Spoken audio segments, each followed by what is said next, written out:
Tradelines are the fastest way to fix your credit. Yes, they are. And here's the success story that I want to share with you. My name is credit coach Nicole Scott, and this is part 4 of the Tradelines Masterclass. So not only am I going to share with you everything that you need to know about trade lines, the different types of trade lines, but I'm going to show you how you can level up and benefit from other people's good credit, aka authorized users. And debate with me if you want to, but I've been doing this for many years and I don't care what anybody else says. Authorized user accounts still help because they add comparable credit. And this is exactly what we did with my client here, who was able to get a $20,000 credit card with Navy Federal. And you can see we clearly get the results, right? So here it is, $20K approval. This was earlier this year in January.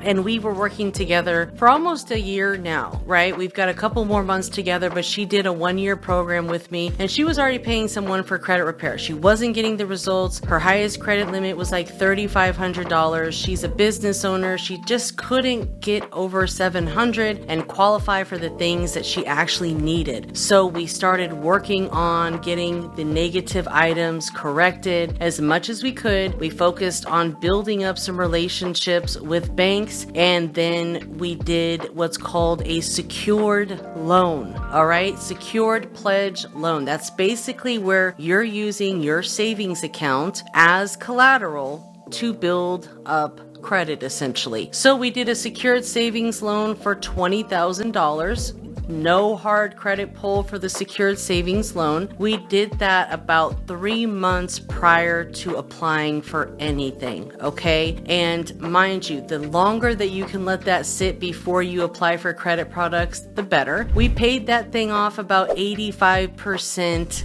after 30 days. We let it report, we paid it off 85%. So that way the debt that's actually owed is very little compared to what she started with, right? And then she's on a small auto pay every month for like the next 2 years until it's paid in full. Then we went and applied for the credit card, and she was approved for $20,000. We always want to apply late at night when it comes to credit cards with credit unions and credit card companies. That's best to apply online. There are some credit cards where it's best to apply with a relationship manager at the bank, like Chase or US Bank or PNC, Bank of America, all those major banks. But when it comes to credit unions, sometimes it's a lot easier, or you're going to get the same kind of approvals as you would with their online system because they just don't have as many branch offices. Just like with Navy Federal, they don't have a whole lot of branch offices, so they make their online platform very user-friendly. You can go on, pre-qualify for cards. You always want to start with this green cash rewards card, all right? I made the mistake. I wasn't educated. I selected the American Express one first because I wanted to get into American Express's system. And it worked, but my card to this day is still like one of the lowest credit limits. So we want to try to go after the green cash rewards card first, and then you can go after the black flagship card, which is a signature Visa card. So anytime you see the word signature on credit cards, that is going to be like a higher tier card, and usually those give out higher tier limits. So now we are going after more funding. You can see here she was also approved for equipment financing.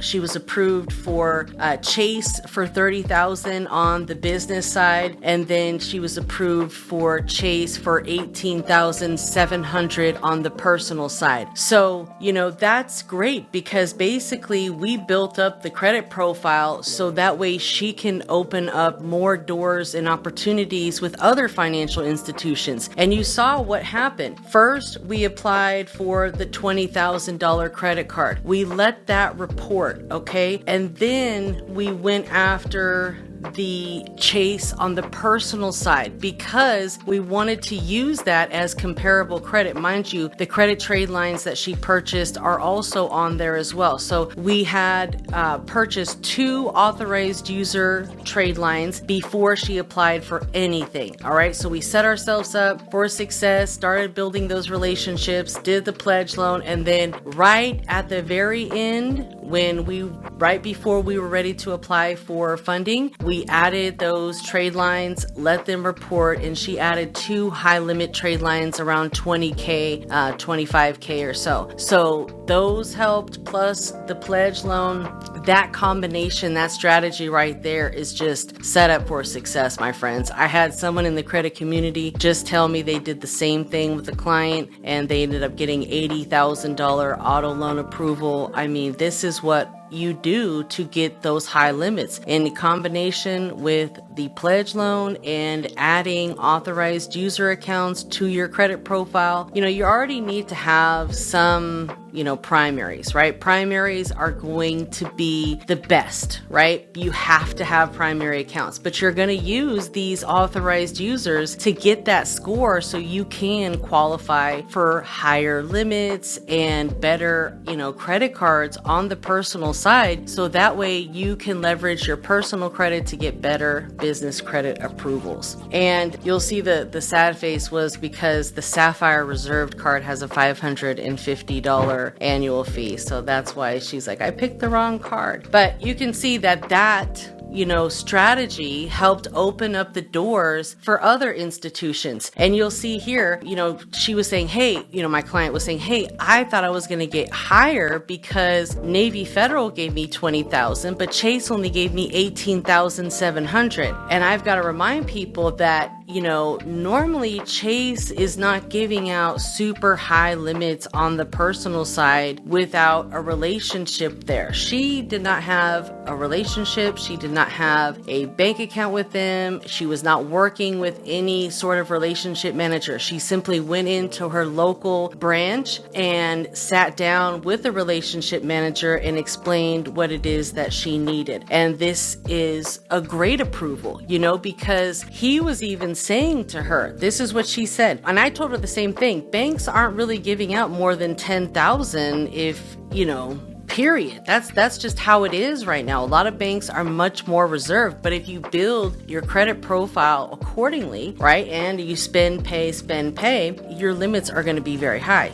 So you can see the power of comparable credit and how that just helped open up the door for other banks to say, oh, sure, Navy gave you 20K, we'll give you 18.7. And even the banker was surprised by this because he was like, yeah, normally, approvals aren't more than like 5-10,000. And, if you build your credit profile, the funding will come. If you build it, they will come. The field of dreams, you have to build your own dreams, guys, because if you try to take the shortcuts in life and try to build the fast way with all these fintech companies and easy credit builders, no other bank out there is going to take them serious. Do you really think Chase is going to look at some of those credit builders and be like, oh, wow, this bank, never heard of them, but sure, they trust you with, XYZ, we will too. And that's another reason why I do not recommend purchasing primary trade lines from these no-name companies, if they will even post, that is.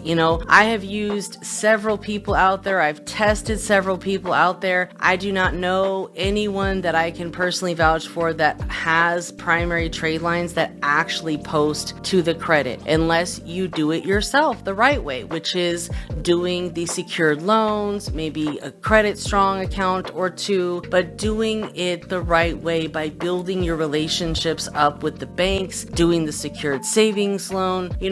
Don't try to have microwavable success, because if you are trying to fast track, this is as fast as it's going to get, where you're still going to be able to reap long-term benefits. Because where else out there can you boost your credit score sometimes over 100 points and get this type of funding so quickly? Nowhere. So this is the fastest way to boost up your credit profile when the time is right, of course, right? So so, we went over how it was done. We cleaned up the credit. And if you need help with that, all you have to do is just book a call with me and I can go over what the best options would be for you based on your goals, based on your budget, so on and so forth. We build up the banking relationships. So we wanted to find credit unions and we wanted to seek out some other banks that she would be interested in. And we did some credit stacking. So we were applying for multiple accounts at the same time using the same credit bureau. All right. So that's really important to understand. You have to have some strategy behind there. And as those inquiries are coming in,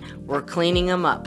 We also did a $20,000 secured savings loan, aka a pledge loan, and you can do a $20,000 secured loan with multiple financial institutions. So if you wanted to do one with Navy Federal, that money is still going to be accessible to you in your checking account. So you can transfer those funds over to another credit union like PenFed or DCU or San Diego Federal Credit Union. There's thousands of other credit unions out there that also do pledge loans. And inside of the credit kit, I've got some guides and information on that as well. But there's other opportunities. So seek out 3 credit unions. And, the credit unions are the most important because they're very relationship based, right? A lot of banks are turning that corner where they are more relationship based. However, a lot of banks like Chase have so many credit card products that they can't just be relationship based. They have to open up the playing field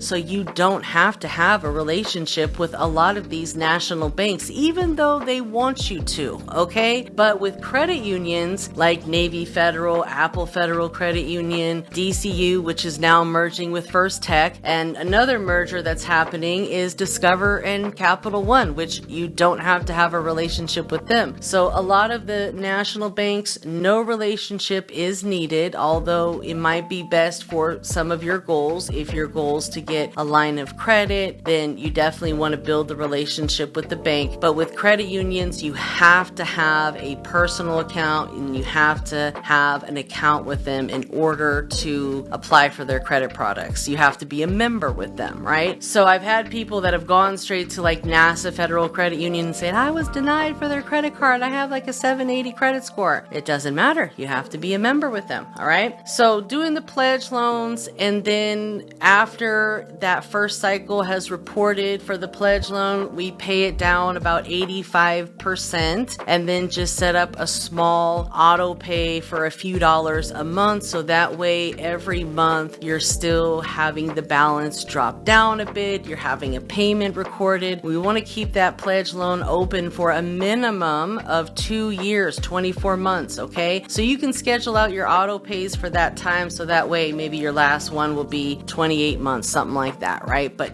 keeping that account open is important because we need to have the history. We need the history to show to other creditors that we can manage accounts long term and pay as agreed, aka pay on time. That's most important, right? And then right before we were going to apply for funding, we added a few aged authorized user accounts that were about, 20, 25K in limits. So nice age of like 7 years. That's kind of where we needed to be for this client. Some people don't need a ton of age. If you have a really thin credit profile and you don't have much going on, you can probably add trade lines that are 2 to 4 years of age and it would still give you a really good credit score.